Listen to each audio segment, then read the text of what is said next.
Vamos a empezar con que no tengo conflicto de interés, la declaración de no conflicto de interés en esta presentación. Las alteraciones estructurales y las alteraciones de los factores uterinos relacionados con la pérdida recurrente del embarazo son estos dos, de tipo congénito o de tipo adquirido. El tipo congénito está el útero septado, el útero unicornio, el bicornio y el didelfo, y el adquirido, el mioma uterino, las adherencias intrauterinas y los pólipos endometriales. Se estima que los factores uterinos pueden ser responsables del 10 al 50% de las pérdidas recurrentes del embarazo, como veníamos hablando. Hablemos un poco del principio, el principio y el origen de la dificultad. Entonces, después de que se ha completado el proceso de migración de las células liminales primordiales que han llegado al surco gonadal y se han estructurado y empezado a presentar y a desarrollar las gonadas indiferenciadas, hacia la semana 6 o 7 de gestación empieza a desarrollarse la elongación del organogénesis del conducto de Müller. El desarrollo de ambos conductos de Müller que posteriormente, hacia las 8 semanas y en forma caudal, empieza a haber una fusión de los mismos conductos. Las fusiones son de dos tipos, la fusión lateral-lateral entre el conducto de Müller izquierdo y derecho y la fusión vertical que se presenta con el seno urogenital en la parte inferior, que pues obviamente dará origen a la parte superior de la vagina y al cervix. Después se producen los fenómenos de canalización y de reabsorción septal. Normalmente la cavidad, el útero, el futuro útero empieza a reabsorberse en su parte de caudal, siempre de caudal hacia proximal, y empieza más o menos hacia las 9 semanas. Se completa normalmente hacia la semana 20 para tener un útero de aspecto normal al momento del nacimiento.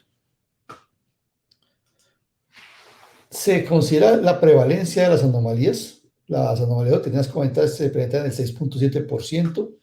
Cuando se hace la evaluación en poblaciones con dificultades reproductivas, esta incidencia, esta prevalencia aumenta al 7.3%, y cuando es una población con pérdida recurrente del embarazo y investigamos cuál puede ser las causas, cada vez se presenta el 16.7% de las pacientes que tienen este tipo de patología. Estas las alteraciones que se pueden presentar en el conducto de Müller. Son dos básicamente, las anomalías en el desarrollo y las anomalías de la fusión. Las anomalías del desarrollo son la agenesia o son el desarrollo incompleto, mientras que las anomalías de fusión pueden ser de fusión lateral o de fusión vertical.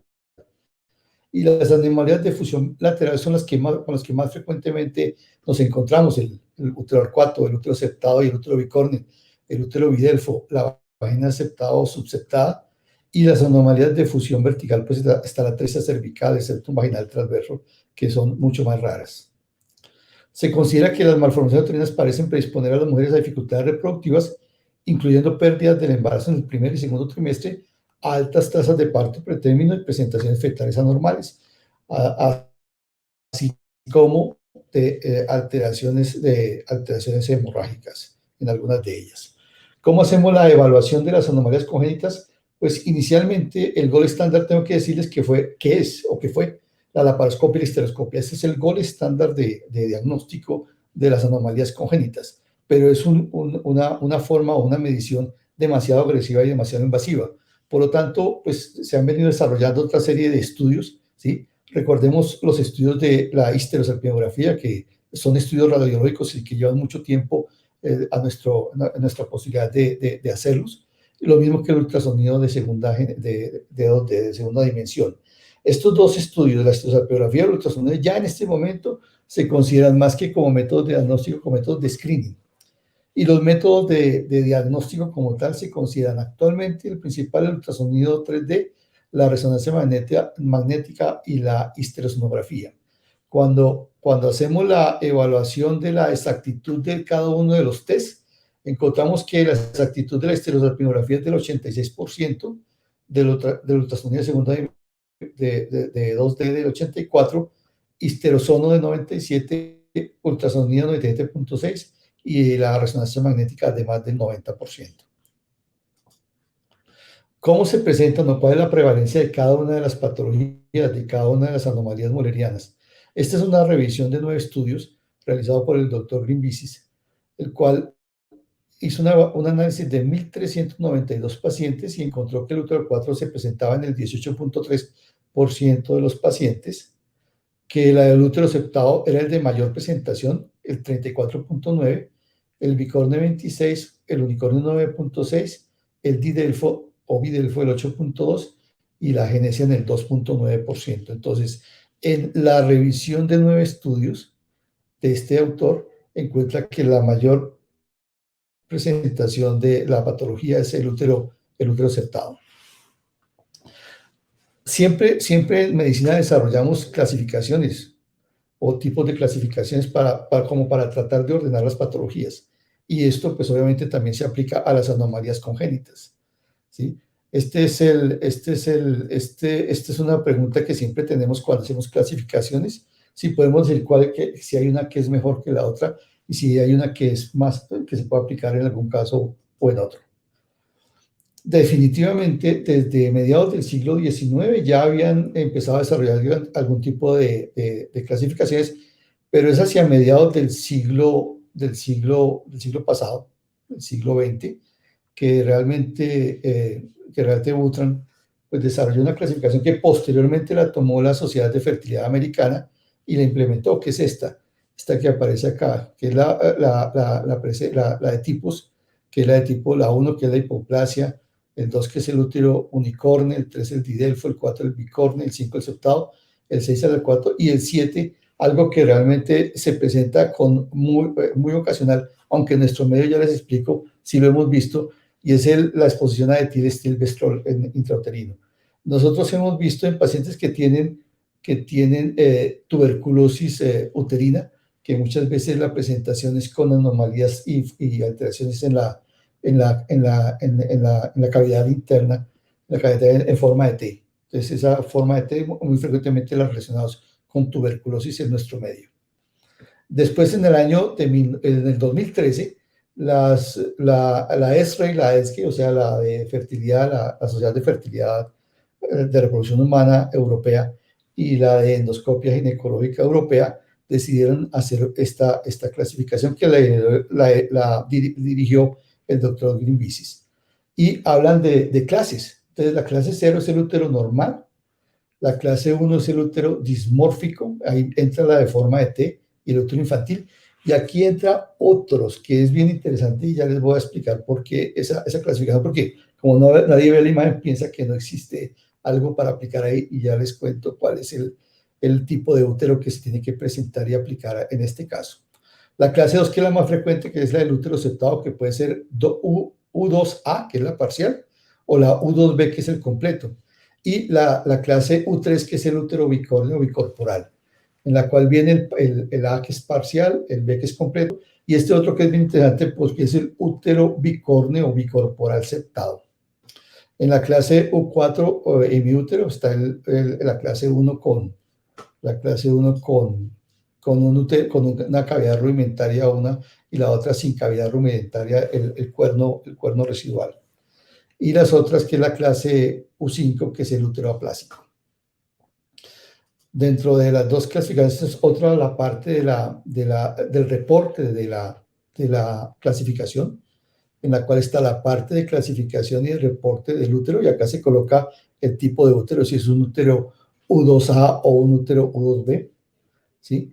Y acá está la parte del cervix, que eso definitivamente no lo tiene la clasificación americana, ¿sí? Asimismo, la parte vaginal, que también se coloca el número acá, y que tampoco lo tiene la clasificación, realmente la clasificación americana, pues tiene déficit en cuanto a este tipo de descripciones. En la parte inferior, que no alcanza a salir aquí en la diapositiva, hay un espacio para que ustedes puedan referenciar la clasificación haciendo un dibujo de la misma para que sea de mayor entendimiento y para objetivos de planeación quirúrgica y objetivos de descripción de la patología de la paciente. ¿Qué pasa con la clase U0, que es el útero normal? ¿Sí? ¿O qué pasa con la clase U1C, o sea, de otros? En la descripción inicial de Grimbisis, pues es muy interesante porque en esa parte dice que el útero es normal, pero, como dice acá, pero con una indentación interna en la línea media del fondo que no exceda o sea menor al 50% del grosor de la pared uterina. O sea que el útero normal se acepta que pueda tener hasta una indentación de aproximadamente que no exceda el 50% del grosor de la pared uterina. Ellos siempre tienen en cuenta la medición de la pared uterina para hacer la descripción. Pero cuando nos vamos a la descripción de qué es un útero, una clase U1, otros, dice que en esto, incluyendo esos, con una indentación interna a nivel de la línea media del fondo del 50% del grosor de la pared uterina. O sea, si ustedes se dan cuenta, las mismas características tiene el de clase U0, el útero normal, que el de clase U1, otros, el U1C, otros. Cosa que pues creo que vale la pena que la clasificación se defina realmente, porque en ese cuadro es donde se aplica el término del útero arcuato, que ya desapareció en la nueva clasificación de la Asociación Americana de Medicina Reproductiva. Siempre nos preguntamos que cuáles son los posibles mecanismos por los cuales una anomalía uterina puede causar efectos adversos o pérdidas del embarazo. Entonces, revisando la literatura encontramos estas posibles causas: disminución del tamaño y distensibilidad de la cavidad uterina. Hay incluso algunos autores que miden el defecto y miden la cavidad como para tener una relación, y dependiendo si esa relación es alta o no, pues obviamente de esa manera consideran que debe ser intervenido o no. Pues es parte de las cosas que uno encuentra revisando la literatura acerca del tema. El septum consiste en un tejido fibroelástico con una adecuada vascularización, ¿sí? Y hay una relación alterada con los vasos del miometrio, de tal forma que si hay una implantación, se produce una implantación, la calidad de vascularización que le va a llevar a esa futura placenta, pues no es la misma que cuando se implanta el futuro embrión dentro de las paredes normales del útero. Eso ya lo estudió Fideli, ya lo estudió hace muchos años. Fideli se dio cuenta de que definitivamente cuando había una implantación, el flujo sanguíneo, y especialmente al hacer Doppler de estas áreas, pues se veía que había una disminución, y por lo tanto le explicaba de esa manera las posibles causas por las cuales la implantación se podía perder y el embarazo se podía perder. Pero también vieron que en estas pacientes con anomalías uterinas, la arteria uterina también tiene compromiso y la relación de flujo sístole y diástole también se altera. O sea que definitivamente esos úteros son úteros que tienen unas relaciones vasculares diferentes a los úteros normales. También consideran que las posibles alteraciones pueden ser incompetencia cervical, casi el 30% de los casos. Antes, cuando operábamos pacientes que tenían cervix doble, pues normalmente tendíamos a hacer una sola cavidad o una sola línea dentro de él, pero nos dimos cuenta que hacían incompetencia. Ahora ya, cuando hay necesidad de intervenir, no se hace.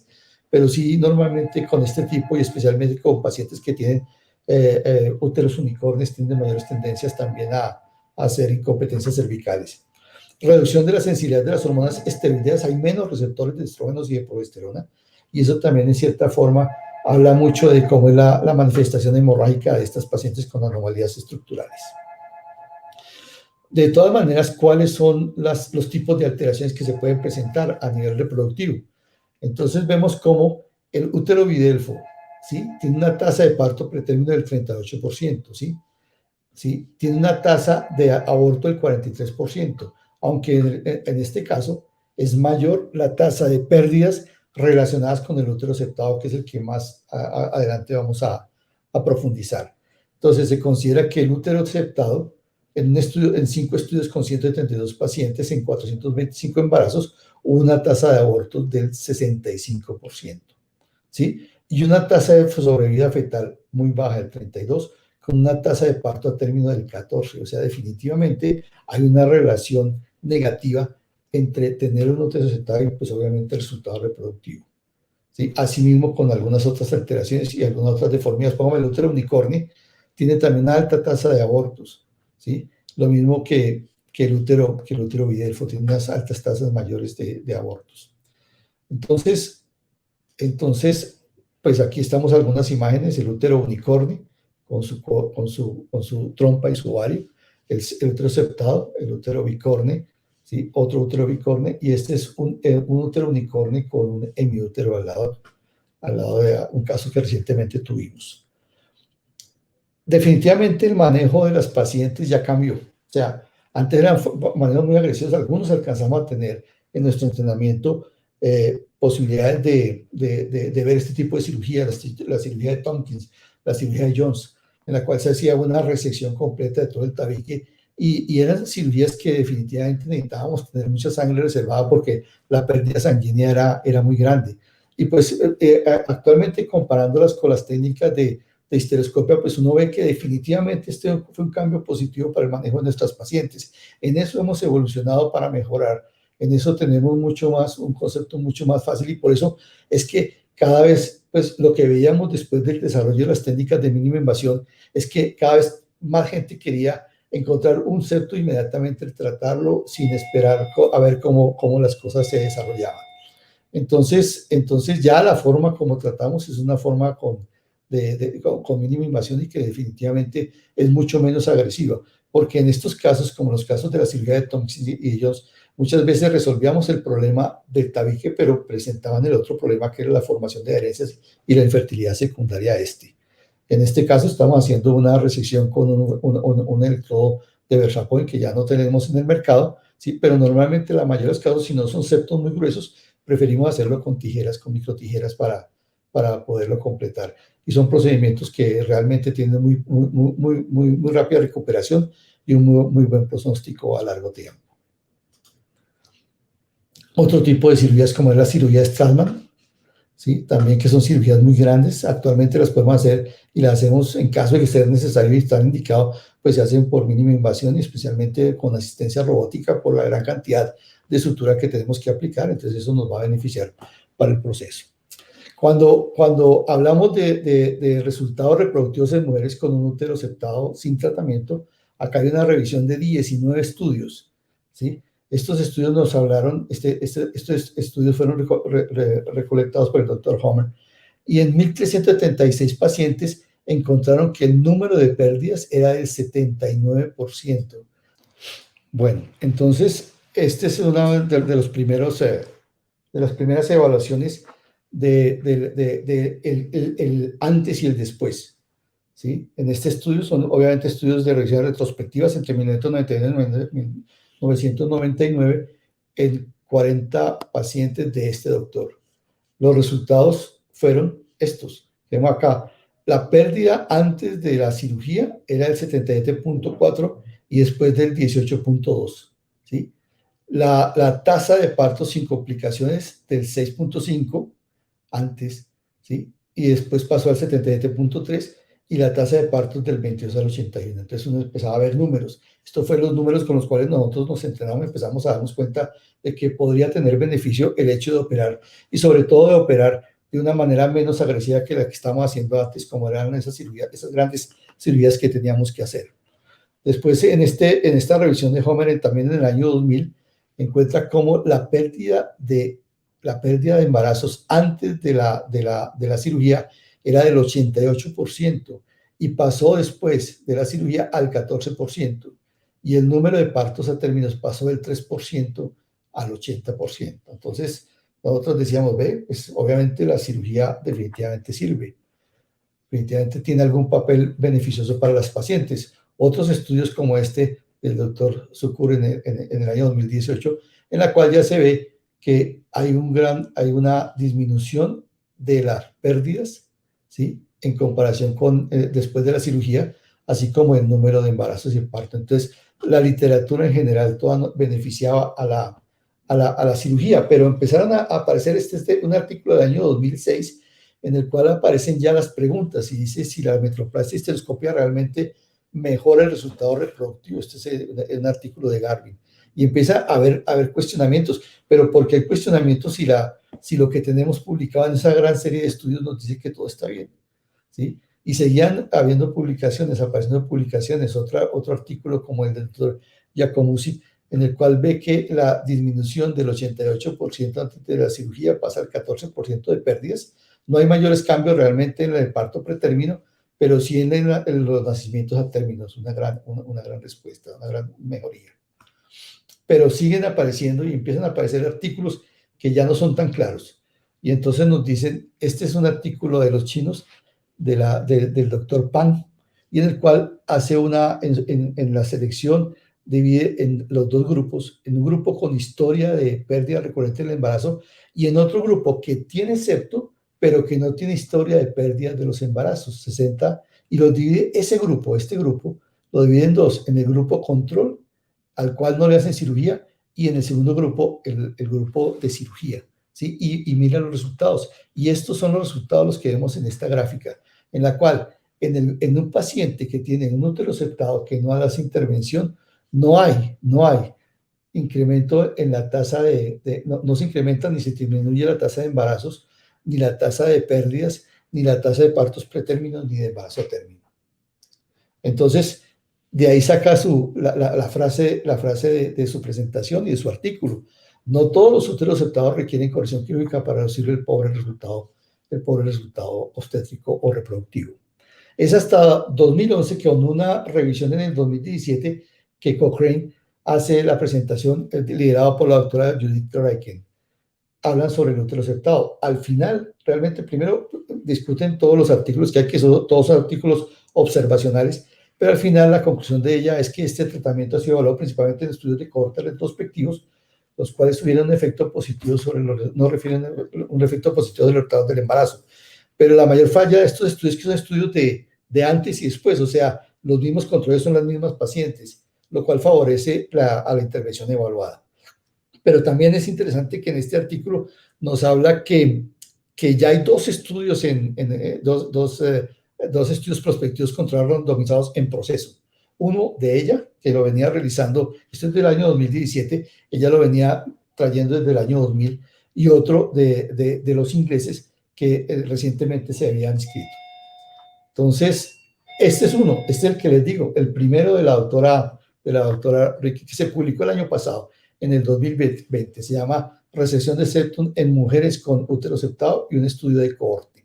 Este es un estudio de cohorte de 257 pacientes, es un estudio internacional, multicéntrico, más de 21 centros en los Países Bajos, también en Inglaterra, en Estados Unidos y en Irán, ¿sí? Y hicieron la recolección, y una recolección muy larga, desde el 2000 hasta el 2018 fue la recolección de la información. O sea, analizaron de forma retrospectiva toda esa cantidad de pacientes que se presentaron durante esa época. Nosotros estuvimos analizando aquí las asignaciones y la parte de las características demográficas y la implementación del estudio, y de este estudio nos llamó la atención algunas cosas, como la asignación de mayor cantidad de pacientes con resección de septum, mayor al grupo con su fertilidad, 36% en comparación con el grupo con manejo expectante. Y entonces en el artículo revisándolo nos dice que la asignación no fue tan aleatoria, la asignación dependió de la gravedad de la paciente. Si tenía una historia obstétrica muy pobre, pues preferían asignarla al grupo de resección del septum, que si la paciente de pronto tenía diagnosticado un útero orcuato o alguna otra patología que sin mayor implementación. Entonces, siempre esto nos llamó la atención, y también en esta asignación nos llamó la atención otro punto, y es el que incluyeron pacientes embarazadas, especialmente en el manejo expectante.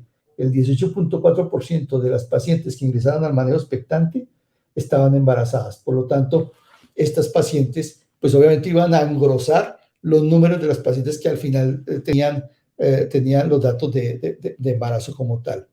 Entonces, en este estudio, que es un estudio retrospectivo, una cohorte retrospectiva, pues llamó la atención la asignación de estos grupos.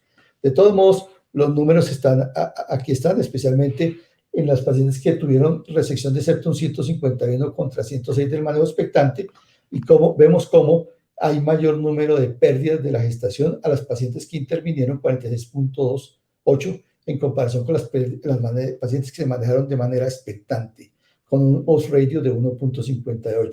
También igual sucedió con el parto pretérmino, que hubo una mayor posibilidad de parto pretérmino en el grupo de recepción de septum que en el grupo de expectante, y el único que se benefició la resección del septum en las malpresentaciones. Entonces, si yo estoy haciendo cirugía para que la paciente tenga un mejor pronóstico, pero tengo estos datos, pues obviamente me deja con muchas dudas. Por lo tanto, al final del estudio, y parte de las conclusiones es esa, ¿no? Entonces, en nuestro estudio, la resección del septum no mejora los resultados reproductivos. Aquí está solamente las pacientes que asignaron por pérdida de la gestación. Unos radios de 2.65, entonces no mejoran los resultados reproductivos comparativos con el manejo expectante, y los resultados deben ser confirmados con estudios prospectivos randomizados en espera de esos resultados que ya estaban en proceso, porque este artículo pues ya sabía que ya iban a liberarse los resultados definitivos para confirmar y para poder sacar conclusiones basadas en la mejor evidencia posible. En el año anterior también hubo esta presentación de la doctora Willa, en la cual hace una revisión de pacientes a los cuales se le hizo cirugía y pacientes a los cuales no se les hizo cirugía. Números pequeños, pero tendencias iguales. Hubo una mayor tendencia a presentar mejores números en las pacientes que no se les hizo cirugía a las pacientes que se les hizo cirugía. Y también la conclusión del estudio es: necesitamos estudios prospectivos controlados para definir, hasta que el estudio llegó. Y entonces aquí sí, ahí es donde viene el cambio completamente en la situación que estamos viviendo. Es que este estudio de la doctora Judith Reichen dice: resección de septum versus manejo expectante de mujeres con útero septado. Un estudio multicéntrico, internacional, randomizado, open label, ¿sí? Controlado. Entonces, eso es lo que necesitamos. Estábamos ansiosos de verlo. Y ahí está el estudio. La asignación fue la siguiente: 80 pacientes. Ellos hicieron una estimación del N, ¿sí? Basados en que la mejoría del caso iba del 35%, con la cirugía debía subir el 70% de mejoría de los embarazos. Y entonces alocaron 40 pacientes en el grupo de resección de septum y 40 pacientes en el grupo de manejo expectante. De este primer grupo, este primer brazo de investigación, una paciente retiró el consentimiento. Por lo tanto, para el análisis de intención para tratar solamente quedaron 39 pacientes, ¿sí? Mientras que en este grupo sí quedaron las 40 pacientes. Ahora, después de esto, ya en el proceso del estudio, 2 tuvieron manejo expectante porque no les encontraron el septo. Entonces, 2 quedaron como manejo expectante y una fue perdida durante el seguimiento. En total, cuando hicieron el análisis por protocolo, que es el otro tipo de análisis, solamente analizaron 36 pacientes, y en el segundo grupo de manejo expectante, 5 terminaron en recepción de septum, porque en el estudio se establecía que si la paciente no se embarazaba al año de seguimiento, o si la paciente se embarazaba y lo perdía, iba a hacerse la recepción de septum. Pero como eran de intención de tratar, estas pacientes continuaron ahí, pero para el estudio o para el análisis de análisis por protocolo, sí debían de ser retiradas del análisis final. O sea, por lo tanto, para análisis por protocolo quedaron 36 y el grupo del segundo brazo 33. Cuando hacemos el análisis de las características de las pacientes, realmente son muy homogéneos. Los grupos fueron realmente homogéneos, no como en el anterior estudio, que realmente había ciertas dudas y que todo el mundo terminó haciéndoles críticas acerca de esto. Estos estudios que se establecieron aquí fueron estudios homogéneos, ¿sí? Y los resultados de este estudio fueron los siguientes. Cuando hacemos el análisis de los resultados por intención de tratar, pues los resultados son los siguientes: 39 pacientes en el grupo de recepción y 40 en el de manejo expectante, ¿sí? El número de embarazos fue muy similar, 31% y 35%. Los embarazos en curso, 33 y 35, ¿sí? Y los embarazos clínicos, 56 y 48. Pero para lo que necesitamos, para prevenir que las pérdidas, aquí vemos cómo la recepción del septum nos daba 28%, mientras que el manejo expectante el 13%, con un riesgo relativo del 2.3%. El parto pretérmino que en ocasiones se presenta del 13% del 10%, pero que era el dato que necesitábamos saber, si realmente íbamos a mejorar el resultado de las pacientes, pues no se dio en el análisis de intención para tratar. Retiramos los pacientes que se retiraron y dejamos solamente los pacientes con el análisis por protocolo, en el cual quedan 36 pacientes del grupo del septum y 33 pacientes del grupo de manejo. Igualmente haciendo un análisis de riesgo relativo. Igual, 28% en el grupo de resección del septum y 15% del grupo de riesgo relativo. Entonces, eso es lo que hay en el estudio que estábamos esperando, ¿sí?